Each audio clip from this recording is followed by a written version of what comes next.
Assalamualaikum warahmatullahi wabarakatuh. Alhamdulillahirabbil alamin. Puji syukur kita ucapkan kepada Allah Subhanahu wa taala yang mana berkat rahmat dan karunia-Nya kita bisa berkumpul untuk mengikuti kuliah daring pada hari ini. Yang terhormat Ibu Ayu sebagai dosen pengampu mata kuliah studi kebijakan kesehatan dan teman-teman sekalian. Baiklah, kami dari kelompok 1 akan menampilkan hasil diskusi dari kelompok kami yang berjudul Penelitian dan Kebijakan. Yang mana anggota kelompok 1 terdiri dari yang pertama, saya sendiri Serlina Cecilia Chandra, selanjutnya ada Melani Amelia Fitri Harahap, Dinda Nosa Putri, Fani Sulastri, Indah Permata Putri, Lembayung Ega Sabrina, Mutia Farina, dan Tiara Niken Rahmadina. Untuk materi pertama akan dijelaskan oleh penyaji pertama. Kepada Melani Fitri Harahap dipersilahkan. Pertama yaitu penelitian. Penelitian adalah kegiatan pencarian kembali atau mencari hal-hal yang berkaitan dengan ilmu pengetahuan. Menurut Cyrus Hillway, pengertian penelitian adalah suatu metode studi yang sifatnya mendalam dan penuh kehati-hatian dari segala bentuk fakta yang bisa dipercaya atas suatu masalah tertentu guna untuk membuat pemecahan masalah tersebut. Penjelasan mengenai ciri-ciri penelitian akan dijabarkan oleh penyaji kedua. Kepada Dinda Nosa Putri dipersilahkan. Ciri-ciri penelitian ini ada 4. Yang pertama bersifat ilmiah, yang berarti penelitian dilakukan sesuai dengan prosedur bukti-bukti yang meyakinkan dalam bentuk fakta yang didapatkan secara objektif. Nah, yang kedua ada prosesnya berkesinambungan, yang berarti dapat selalu disempurnakan dari waktu ke waktu melalui hasil atau proses yang berjalan secara terus-menerus. Nah, yang ketiga ada memberikan kontribusi. Yang dimaksud dengan memberikan kontribusi sini adalah terdapat unsur kontribusi atau nilai tambah terhadap ilmu pengetahuan yang sudah atau ada sebelumnya. Nah, yang keempat ada analitis. Analitis di sini adalah yang dilakukan harus dapat dibuktikan dan diuraikan atau nilai tambah terhadap ilmu pengetahuan yang sudah ada sebelumnya. Selanjutnya ada tujuan penelitian, yang dimana tujuan penelitian ini terbagi menjadi 3, yaitu eksploratif. Eksploratif berarti penelitian dengan tujuan menemukan pengetahuan baru yang belum pernah ada sebelumnya. Yang kedua ada tujuan verifikatif. Nah, tujuan verifikatif ini adalah tujuan yang membuktikan atau menguji kembali kebenaran suatu ilmu pengetahuan yang telah ada sebelumnya. Yang ketiga, ada tujuan pengembangan. Tujuan pengembangan ini adalah untuk lebih dalam mengembangkan penelitian atau pengetahuan yang telah ada. Materi selanjutnya akan dijelaskan oleh Fani Sulastri. Kepada Fani dipersilahkan. Materi yang selanjutnya yaitu mengenai kebijakan.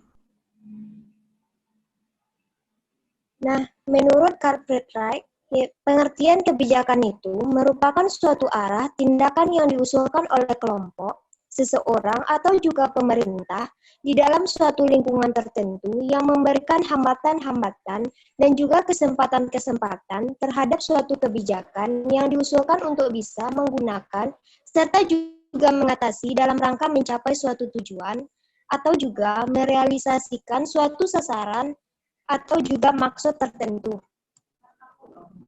Baiklah, selanjutnya akan dijelaskan oleh Indah Permata Putri. Kepada Indah dipersilahkan. Baiklah, selanjutnya yaitu ciri-ciri kebijakan kesehatan. Ciri-ciri kebijakan kesehatan ada 3. Yang pertama, yaitu kebijakan kesehatan merupakan kebijakan publik. Konsep dari kebijakan publik dapat diartikan sebagai adanya suatu negara yang kokoh dan memiliki kewenangan serta legitimasi di mana mewakili suatu masyarakat dengan menggunakan administrasi dan teknik yang berkompeten terhadap keuangan dan implementasi dalam mengatur kebijakan. Ciri yang kedua yaitu kebijakan-kebijakan kesehatan dibuat oleh pemerintah dan swasta. Kebijakan merupakan produk pemerintah, walaupun pelayanan kesehatan cenderung dilakukan secara swasta, dikontrakkan atau melalui suatu kemitraan. Jelasnya, kebijakan kesehatan adalah kebijakan publik yang merupakan tanggung jawab pemerintah dan swasta. Sedangkan tugas untuk memformulasi dan implementasi kebijakan kesehatan dalam suatu negara merupakan tanggung jawab Departemen Kesehatan. Nah, ciri yang ketiga yaitu kebijakan kesehatan harus berdasarkan pembuktian yang menggunakan pendekatan problem solving secara linear. Penelitian kesehatan adalah suatu kegiatan yang mendapatkan bukti yang akurat. Setelah dilakukan penelitian kesakitan dan penyakit dari masyarakat, termasuk kebutuhan akan kesehatan, sistem kesehatan, tantangannya, selanjutnya adalah mengetahui persis penyebab dari kesakitan dan penyakit itu. Next. Selanjutnya yaitu tujuan kebijakan kesehatan. Tujuan dari kebijakan kesehatan adalah untuk menyediakan pola pencegahan, pelayanan yang terfokus pada pemeliharaan kesehatan, pengobatan penyakit, dan perlindungan terhadap kaum rentan. Kebijakan kesehatan dapat bertujuan banyak terhadap masyarakat. Untuk kebanyakan orang, kebijakan kesehatan itu hanya peduli kepada konten saja. Contohnya, pembiayaan kesehatan dari pemerintah dan swasta, atau kebijakan dalam hal pemantapan pelayanan kesehatan ibu dan anak.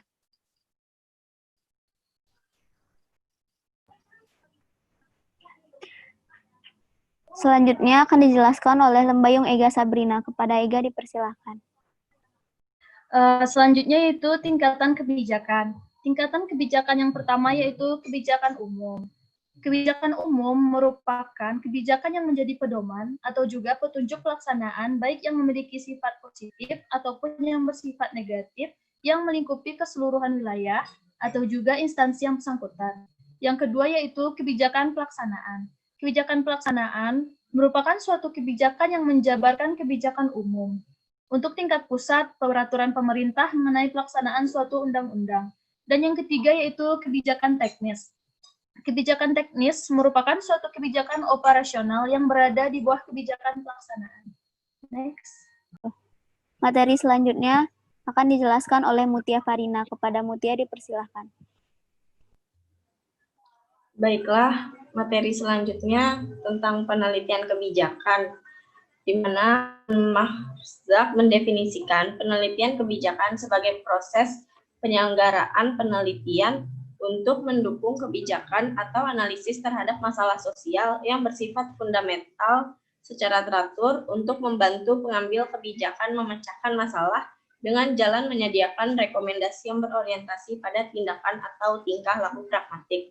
Nah, kekhasan dari penelitian kebijakan ini sendiri terletak pada fokusnya, di mana fokusnya dari penelitian ini berorientasi kepada tindakan untuk memecahkan masalah sosial. Lalu, informasi apa yang dibutuhkan dalam proses perumusan kebijakan? Ada beberapa informasi. Yang pertama itu, apa masalah kebijakan tersebut, apa hasil-hasil yang diharapkan dari suatu kebijakan di masa depan, apa pilihan kebijakan yang paling ideal untuk menghasilkan hasil kebijakan yang diharapkan tersebut. Lalu, apa hasil kebijakan yang didapat setelah diimplementasikan, kemudian bagaimana kinerja suatu kebijakan, apakah kebijakan tersebut mampu memecahkan masalah yang dirumuskan. Untuk dapat menghasilkan informasi kebijakan tersebut, tugas analisis kebijakan adalah merumuskan masalah, membuat forecasting, memberikan rekomendasi, melakukan monitoring, dan melakukan evaluasi. Materi kita yang terakhir akan dijelaskan dan dijabarkan oleh Tiara Niken Rahmadina. Kepada Tiara Niken Rahmadina dipersilahkan. Baiklah, selanjutnya saya akan menjelaskan hubungan antara peran pembuat kebijakan dengan analis kebijakan dalam menghasilkan informasi kebijakan itu sendiri. Seperti yang bisa kita lihat pada bagian di bawah ini, terdapat 3 variabel penting, yaitu peran pembuat kebijakan atau policy maker, peran analis kebijakan atau policy analis, serta informasi kebijakan yang dihasilkan. Pada tahap pertama, policy maker melakukan penyusunan agenda, sedangkan policy analis melakukan perumusan masalah. Lalu output yang dihasilkan adalah permasalahan kebijakan atau policy problems. Pada tahap kedua, policy maker melakukan formulasi kebijakan, sedangkan policy analis melakukan peramalan apakah formulasi yang dibuat itu bisa mendapatkan hasil yang diharapkan, yaitu pada output expected outcomes. Sedangkan pada tahap ketiga, policy maker melakukan adopsi kebijakan, policy analis melakukan rekomendasi. Pada tahap rekomendasi, terdapat pertanyaan yang perlu diperhatikan dalam membuat rekomendasi kebijakan itu sendiri. Antara lain yaitu kebutuhan alternatif atau tujuan, biaya, hambatan atau dan juga efek, lalu perubahan, keyakinan, dan juga kepastian. Sedangkan output yang dihasilkan adalah kebijakan yang dipilih atau preferred policies. Pada tahap keempat, policy maker melakukan implementasi kebijakan. Policy analis melakukan pengamatan. Lalu output dari kedua tahap ini adalah pengamatan hasil kebijakan atau observe policy outcomes. Pada tahap terakhir, policy maker melakukan penilaian kebijakan. Policy analis melakukan penilaian. Disinilah dilakukan evaluasi dan monitoring. Lalu outcome yang dihasilkan adalah kinerja kebijakan itu sendiri atau policy performance. Baiklah, terima kasih. Saya kembalikan kepada moderator.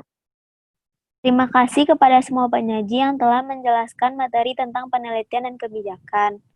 Sekian presentasi kelompok 1 pada hari ini. Salah dan kurang mohon dimaafkan. Wassalamualaikum warahmatullahi wabarakatuh.